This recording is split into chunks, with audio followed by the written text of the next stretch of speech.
বাংলাদেশের সব মানুষের নাম বদলাতে পারে, বইয়ের পাতায় স্বাধীনতা সংগ্রাম বদলাতে পারে। বঙ্গোপসাগরের পানি সব যেতে পারে শুকিয়েও, গোটা রাজধানী কেড়ে নিতে পারে বুড়ি গঙ্গার ঢেউ।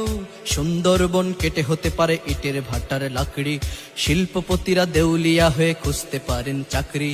চোর গুন্ডারা পেয়ে যেতে পারে মন্ত্রীর মর্যাদা, আইনের ফাঁকে কালো টাকা সব হয়ে যেতে পারে সাদা। অনেকেই বলে এই দেশ নাকি হুজুগ জাতির দেশ, দফায় দফায় বদলায় এর রং ঢং পরিবেশ।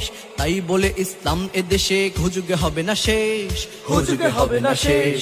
ইসলাম এ দেশের পরতে পরতে জনপদে ঘরে ঘরে, ইসলাম এ দেশের 90% মানুষের অন্তরে।